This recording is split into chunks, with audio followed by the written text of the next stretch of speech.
Hello and welcome to the video version.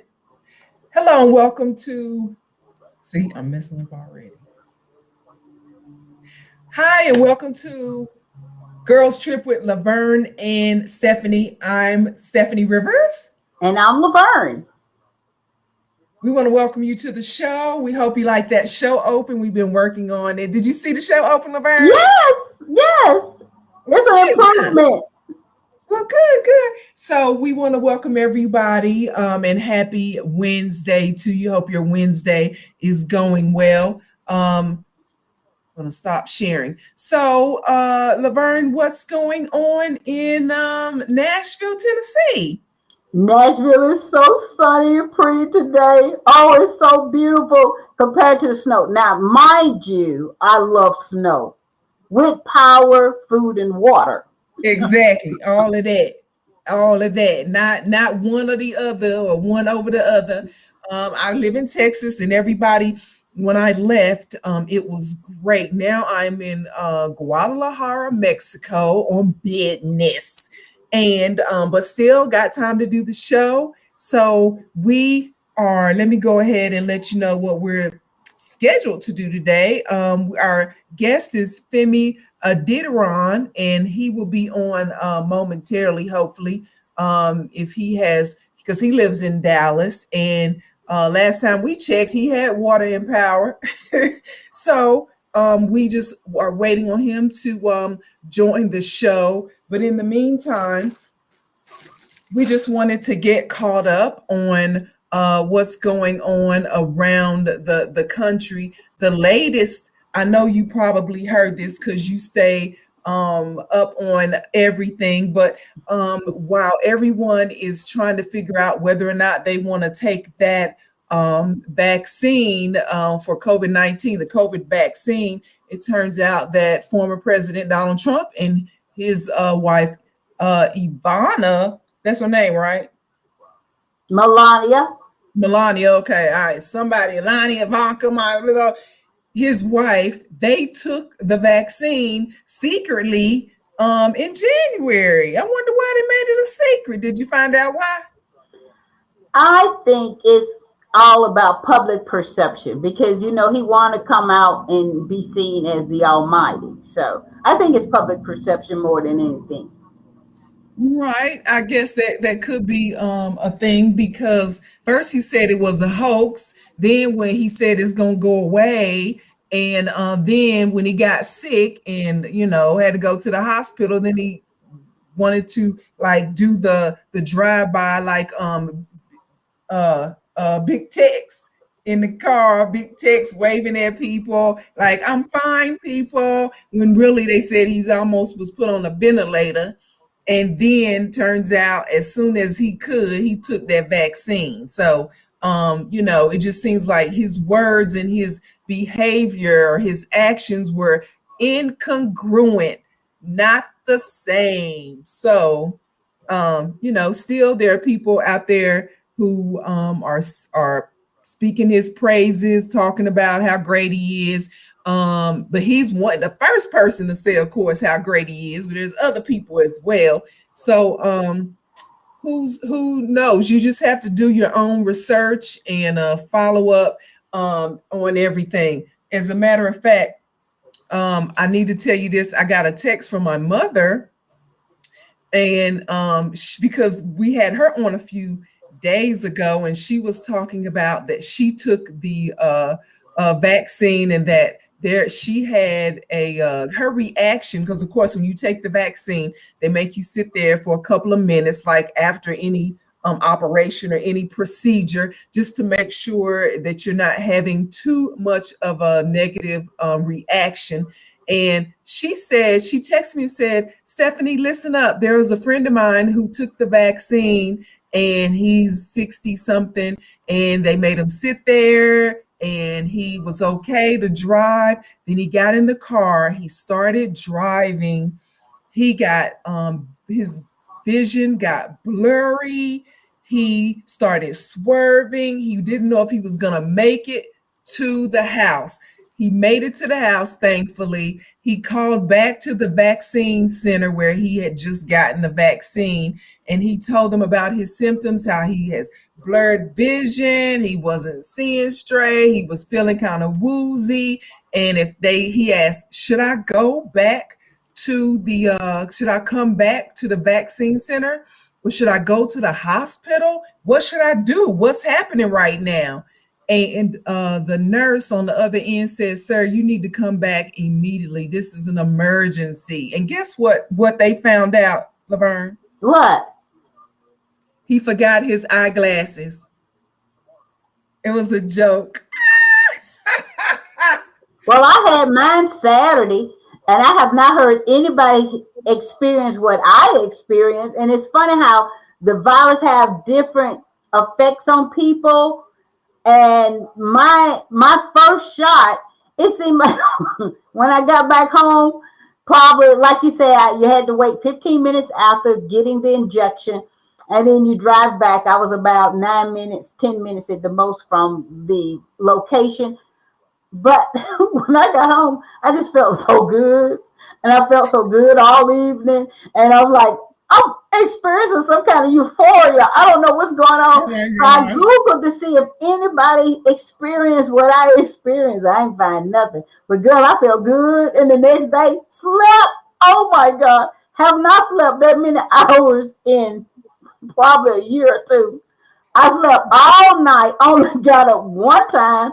And the next day, same thing, euphoric. So I don't know what's up with that. I just pray I feel that good the second time around. Oh my good. I mean, yeah, that's good, but sometimes euphoria or the good feeling, you're like, okay, I'm not supposed to feel this good. What's going on right now? I know, exactly. I'm only achy, dragging and pushing myself to do things, and I come home feeling like, man, I'm cleaning up the house, I'm moving furniture around, and I'm working out on my platform, and I'm just like, hey, what's up? It's like, I heard no one else said they experienced the euphoria. So I don't know what caused that, but I just know I felt good. So, well, that's good. I wonder now, did they say they would do a follow-up, maybe like a survey, and ask you what type of symptoms you felt, or they didn't? They're not doing. No, they didn't say anything about a survey, and I haven't seen anything. I just go back on, I think it's the 20th of March for the second one. Oh, okay. So a few weeks, or like 2 or 3 weeks. Yeah, 3 weeks in between. As a matter of fact, tomorrow is my mother's birthday. Oh, so we got to remember that. Yeah. Oh, yeah. I've already sent her my gift, and she's just getting so like mini cantankerous in her years. It's like you try to please her, you can't never please her. She always wants something else. But anyway, I sent her a gift. Hopefully she'll like it, and we'll go from there. So she's beautiful. She's such a sweet person. Yeah, she is. She's sweet. I know when his mom, you go, yeah. But yeah, she is really, she's a people's person. She is. And you as growing up, and you probably have felt this way too, but growing up, I never really consider my mother as a person. I don't know how that sounds. I just looked at her as my mother, I understand what you mean. And so as I got older, I started to realize that, wow, she had dreams and goals and everything. And she had to put some of those things aside, or postpone, delay, or, forego, because she had me and had a child and had responsibilities. And it just makes you appreciate a good mom, a good dad, good parenting, and good caretakers in your life as you get older, because parenthood, that's the hardest job in my opinion. And so I do appreciate that. Glad she's still here for me to be able to love on and learn from, most definitely. So send the her power of a mom.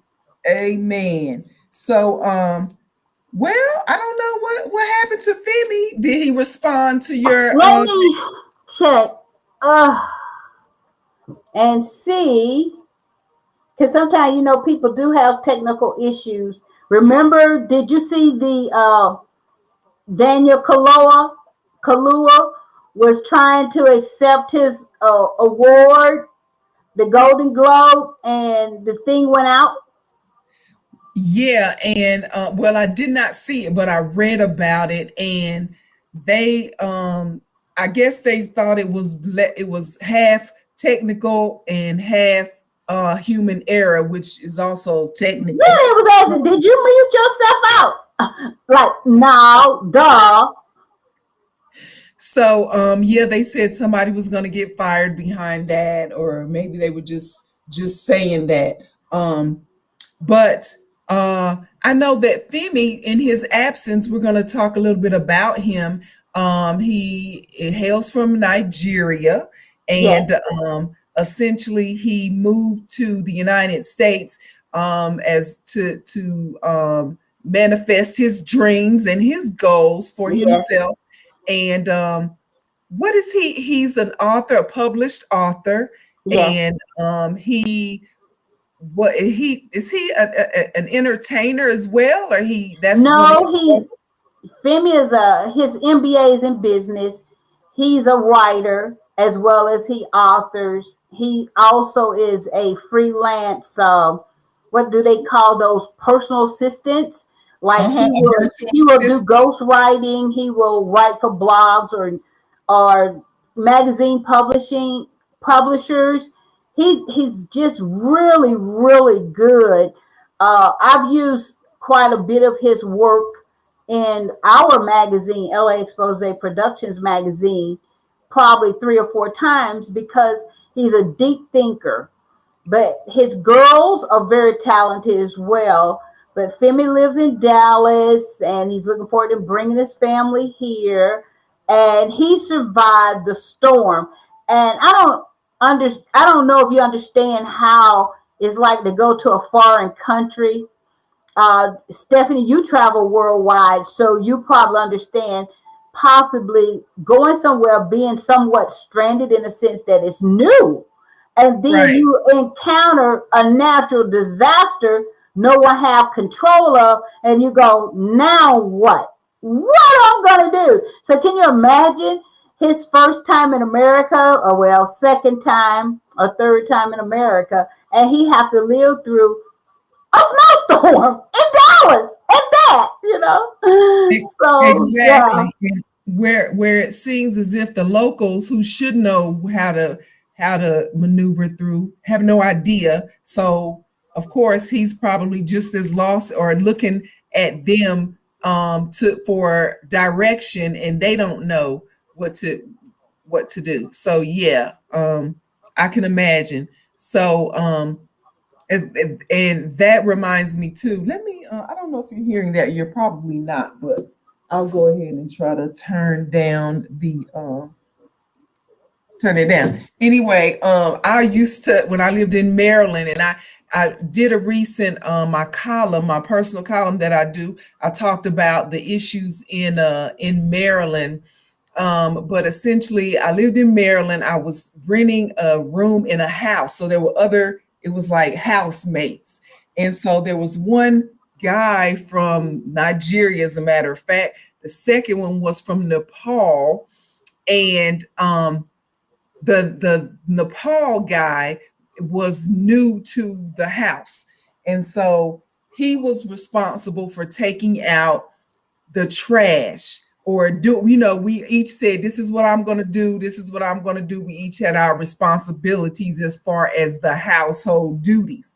So Nana, I think Nana was the Nigerian, and I can't remember the Nepal guy's name, but anyway, Nana told the other guy, look, you're responsible for taking out the trash. So every time the day came to take out the trash, the guy would not do it, it'd still be sitting in the house or wherever it was. It wasn't sitting out front for to be picked up.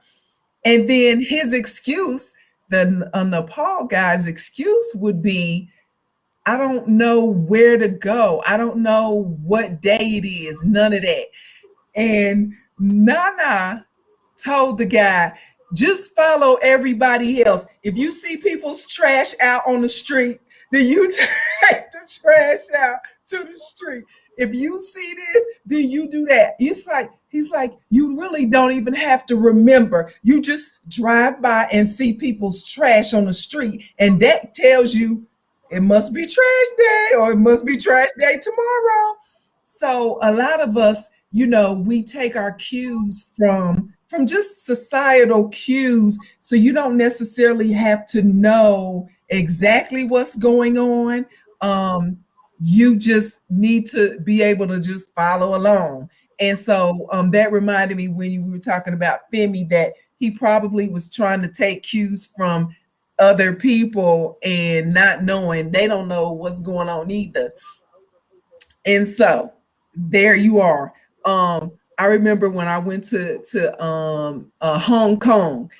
I was actually going through Hong Kong to go to uh, Bali, Indonesia, on vacation, and I was coming back, and essentially I thought that I don't know if I told you this, I did do a column on it. I thought that my goal was to get back into Hong Kong early from my vacation from Bali so that I could be in the city up the street from the airport so I wouldn't miss my flight back to Dallas, because I wanted to, you know how you're on the plane, or maybe you don't know, but people always, like, if there's a delay, then they start complaining about, this was before COVID, of course, complaining about, oh, you're gonna make me miss my funeral, you're gonna make me miss the wedding, you're gonna make me miss my business appointment that's happening in 3 hours or whatever. Now, why they will wait till that very day to decide to go instead of anticipating, planning ahead there, just in case there's a mechanical, or just in case there's weather and it's a delayed flight, I won't miss the event. So I, keeping that in mind, said I'm going to go to Hong Kong a day early, get a hotel, so I will be in the city, so I won't be trying to leave from Bali to Hong Kong, making sure, jumping around and think every hoop is going to be there ready for me to jump through at the last minute, because it just doesn't work like that. So I get to Hong Kong and I'm thinking I got a hotel via the online, and I thought, okay, my hotel is just gonna be a cab ride away. But I didn't know that Hong Kong and China are like the boroughs of New York. They're just over the bridge. Hong Kong is just over the bridge from China, which is a whole nother country, whole nother regime, and you have to do certain things, have a visa to get into China. And I just thought, I'm just going to my hotel. So I didn't know that I had booked it in China, because I said Hong Kong, but it's only over the bridge. So anyway, I'm in the car with the taxi driver. I happened to get like $100 Hong Kong dollars at the airport before I got into the cab. So the cab driver, he's speaking halfway English. I don't know any Chinese. I'm just showing him written down the name of my hotel. So he knows I'm trying to get into China, but he can't tell me, you're trying to go to China, right? You're gonna have some problems. So I'm just riding along in the taxi. He drops me, he stops. He's like, okay, get out. And I'm like, but there's no hotel here. So I'm looking around. So it's like I said, where probably in New York, the taxis can only go a certain distance in that borough. And then you got to get in another taxi in the next borough, or then go to the next set of the next city. So he was stopping because that was as far as he could go. But I didn't know that. So he's pointing me to another taxi. So I'm like, why do I have to get out of this taxi to get into that taxi when you can just drive me? But anyway, so I'm driving all around, girl. Didn't know what I was doing. I'm just showing people the name of my hotel, right? So I'm just driving around. So we finally get to, and I'm still having to pay. all my little Hong Kong dollars out. So we finally get to this center, this big transportation center. That's what I thought it was. He says, okay, you're here. So I'm thinking, okay, I'm going to get in this transportation center. I see people walking up the steps. So I jump in with them. I'm walking up the steps. I'm thinking, okay, when I get up the steps, I'm going to see my hotel. So, girl, that was customs for China, customs and immigration for China. So I had essentially, when I got up the steps, I had walked over into another, like a pathway. I had crossed over into China inside the building and didn't realize it until I tried to get really in through. And security was like, what are you doing? Like, where are you trying to go? I'm showing everybody this little thing that I have written down with the name of my hotel on it, because that's all I could do. I don't speak Chinese. So anyway, they told me, no, you can't go. You're trying to get to China and you don't have the paperwork. Now you can get the paperwork, but now you got to get back into you got to go, because it was a Sunday. I remember you have to go to the center and they're going to give you some paperwork and it's going to cost whatever. And I'm like, I'm not going through all of that to go. So anyway, I had to get back in a taxi. They took me back to the airport. By this time, I realized that it wasn't going to happen. So I had to end up getting a hotel that cost $250 instead of the $50 hotel that I was trying to get to, because I didn't know what I was doing. So I ended up spending more money and time. Had I probably just stayed in Bali another night, and then maybe it would have worked out. But anyway, just, sometimes it was an experience, and I felt safe, but I just had no idea what was going on. So sometimes you just have to jump in and figure it out. And then immediately after that, maybe like 3 months later, is when they started having all those protests at the airport. They shut down the Hong Kong airport, and it was crazy. But I had a great time in Bali, and I would go back. But after everything calms down, of course. So that was just one of those experiences that I had. And paying $200 for a hotel room was not in my plans, but I'm glad that I had the extra funds on my credit card. You have to, when you travel international, you got to have extra money. And I'm like you always travel to get to whatever event. Like me, usually speaking gigs, you go the day before. You travel the day before so you can get there the day before. Except one incident happened to me, and thank God my girlfriend was with me. Best friend, let me say it like that, because sometimes people like, oh, you coming out. But anyway, let me just say it like that. My best friend. Yeah, you kind of gotta be clear with people now. Nevertheless, I had a speaking gig in Denmark, and we left the day before. It took us 3 days to get to Denmark. Wow, why did it take so long? Snow hit us in Detroit. Spent the night in Detroit. We was rerouted to go through Canada. We were supposed to leave and went through New York. We was rerouted, went to Canada. Oh my God. That part of the airport was closed. They sent us to another. Now, remind you, I travel heavy. I had a huge bag. My best friend, she has a huge bag. We hauling this because construction was in the airport. They sent us to another side of the airport. Now we dragging all these bags. Get there. Plane just took off. We missed the plane.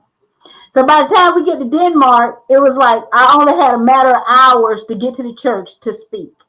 Then we spent one night in Denmark. Then we was on the plane to Switzerland. It was crazy. It was crazy. So when you travel, those things just happen. And so you have to prepare, like you say, go a day before just in case. And I was thinking we were going to be there 5 days, and it didn't happen. So was there another, because sometimes with those international flights, there's only one flight a day. Exactly. That's what happened. That's how come we was You have to stuck. I spend mean, the we night. missed that plane, had to wait another day. That's why it Yeah. took us 3 days to get to Denmark. Girl, and of course, when you have somebody with you to make it fun and less stressful. Because had I been alone, I would have been like really down and frustrated. But because we laughed and teased each other about walking to the airport, pulling on bags, I mean, it was crazy. And we both travel heavy. We both have to have every girly thing. We know nothing about backpack packing. I don't care how many videos I see, I still will end up with 2 bags. Yeah, yeah, you become, and I guess it just depends on, you just got to get some shoes that go with everything, and pants. You know how we used to, and maybe you were like a little what do they call those girls in school, high school, that was real fashionistas. But sometimes, you will wear jeans and you just change up the shirts, and so when you travel, to travel light, you just wear that one pair of shoes, and then you pair one pair of pants, whether they be khakis, something that goes with everything. And then you pick a color. You gonna be blue this week, or you gonna be lavender this week, and so are you gonna be red this week? So everything goes with red or blue, or khakis go with everything. So you just make it work, and and then it works. I have to have my shoes and purses matching. My Oh Lord. jewelry, see, my jewelry roll for different outfits if I'm going to go casual or dressy. And most of the time it's dressy, so I have to have all of that dressy stuff. Now, if I was going somewhere for a weekend, yes, I can do the backpack type packing. 2 pair of pants, 2 shirts, your underclothes. But I have to have all this stuff, and it is irritating even to me. And then I love to take gifts to everybody, so that's why I have to have the big bag. Of course, you are a gift giver, so you end up coming back with less stuff than you took, maybe. Always come back lighter. Yeah, Okay, well that's true. that at least works. Well, we are coming up on the end of the show, so I guess Femi is not going to be able to join us, but I know that we he must have had some type of He difficulty, had so a we problem, I'm sure. try to Yeah, get him because he is on a another perfectionist. time. He would be here if it wasn't for something. So, what do you think? We're working on building our viewership. What do you think about us having picking an issue and then inviting people on who might be watching live, and having them to just pop up and be our guest? Or do you That think we might be should? interesting. Impromptu, like if you're carrying a subject, you're live and say anybody want to speak on this subject. For example, a hot topic. For Right. example, like today, the thing was I was sharing with the group about these boys called the William twins, and how they had one video had over 8 million hits because they were responding to Whitney Houston. And one of the boys said they had never seen or heard of her. They thought she was big, blah, blah, blah. So the group that I was in the chat with, they said, I just can't believe that. You can't tell me that, so you get people to have these strong opinions, and sometimes I think that's a good idea, Stephanie. I know I'm just elaborating, but I think that's a good idea. Yeah, I think so too. I think so too. So we will then next. What's it's we're at the end of it's March already. Oh, I was about to say we're at the end of February, but it's March already. So we will try that. And I know we have some of our list viewers who are they always comment after the fact, but we'll see if they want to go live and comment and give us some feedback. Are we ready to invite the young lady from Dallas, Yeah, Latrice. Let's. Latrice, Yes. and see what she can and see? You know, we got to check on her and make sure she's with all the utilities and everything. Yeah, we'll make sure she's ready. And it'll be good because one of the things I notice about young adults, they're more in tune with the young pop culture. Right, So right. yeah. All righty then. Well, is there anything else you want to go over before we? Tell me about Guadalajara. Is it beautiful? It is, and in fact, if I open up my curtains, you will see that it's very bright. It's outside. It's like 90 degrees outside, Oh, and so I one of my associates, they're going. A group of them are going to eat, but I like to eat when I'm hungry. I just can't just throw my stuff down and go to a restaurant and eat and I'm not hungry because I'm that's the one of the same way. things that I Even though I yes. don't look like that, but you know. So I will be going outside to get some sun, and I decided to wear different I hairstyle. like the Um, hairstyle. well, thank you. I keep looking at different entertainers, and of course they switch up their. I like your hair. Thank you. I I like to switch up too. Yeah, entertainers, they switch up, they go short, long, they color it and do different things every once in a while. So I might start trying that. But just, today I decided, or this week I decided, let me see about doing something different than the what I've been doing for the past year or so. Okay. So yeah. And your background, I know that you have had that background the entire time. I'm changing it. For some reason, it looks clearer and more beautiful. I changed the camera. It makes a world of Yeah, difference. it does. I can tell too. Yeah. So all Well, we need you to do is put on a bikini and it'll look like you're on the beach actually. only in my dreams. A little So bit too we much cellulite. And you know what? I remember, and then I'm gonna let you go. I remember when I was in college and in Nashville, as a matter of fact, and I was afraid up until college. I was afraid to wear flip flops because I thought my feet were so ugly until I saw other people with ugly feet wearing flip flops. I'm well, like, girl, well, if look at the they boldness of Li- Lizzo. Lizzo. Everybody is not comfortable in their skin, and she's a inspiration to those that aspire to take it off and be comfortable.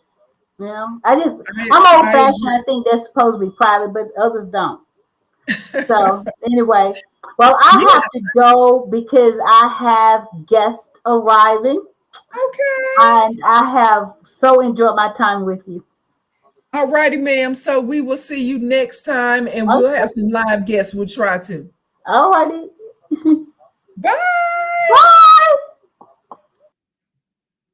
All right. So that was Laverne. She had to go. But the I just wanted to speak to you a little bit about as we're closing out. Just the idea, like Laverne was saying, some of us we grew up in of a different generation. You grow up with different expectations of what's the social norms, what you should do, what you shouldn't do.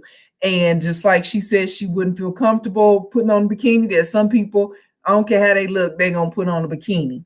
I used to be ashamed of my feet. And I'm still self-conscious about different things because no matter what other people are doing, I'm only going to do what Stephanie feels comfortable doing. But I remember it was up until college that I would not wear sandals and flip-flops because I just didn't like the way my feet looked. And then I saw people with some ugly A feet walking around with flip flops on. And so I was like, well, if they are okay with it, then I should be okay with the way my feet look. And so then, I made sure that when I had flip flops, my toes were polished, and I did all that. And so yeah, you just live, grow to be more self-assured with your age and maturity, one. And two, you realize that people are not really paying that much attention to you anyway.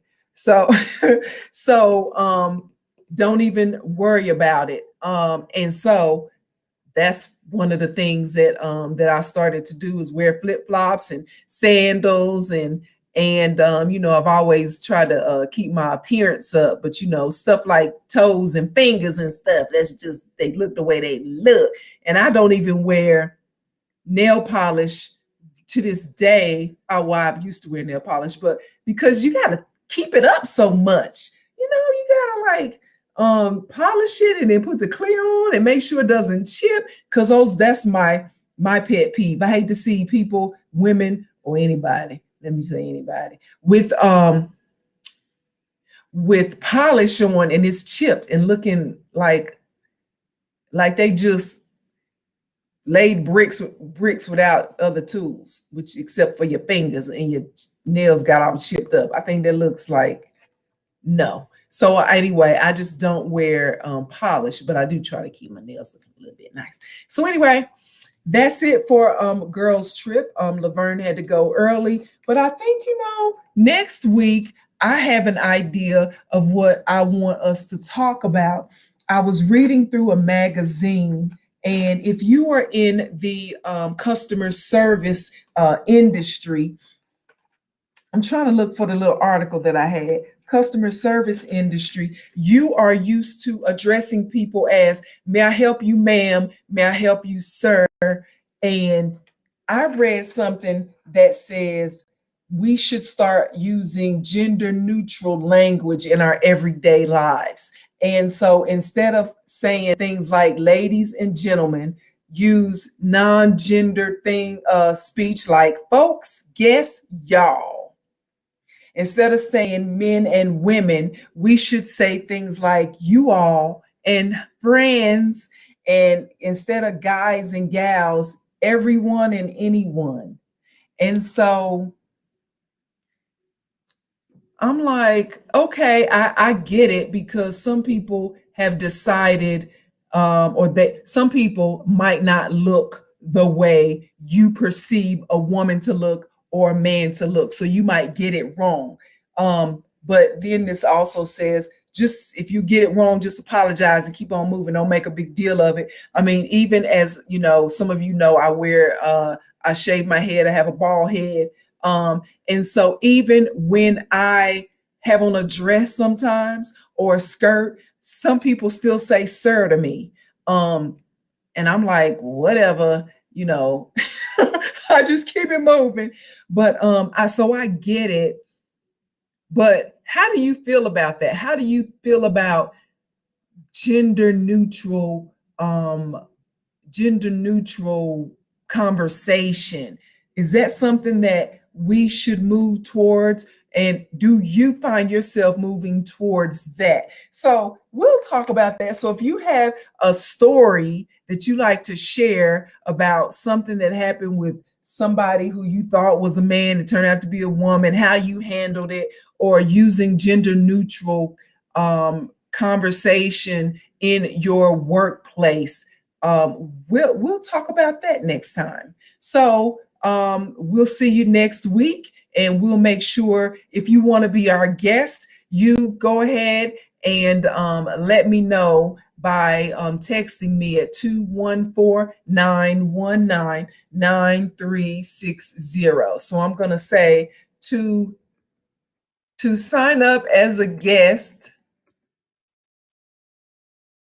for next week's show,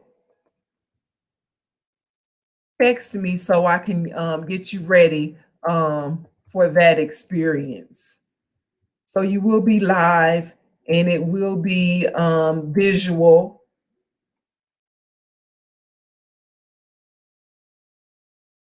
and then we can get you ready for that because we'll have a open forum conversation about that.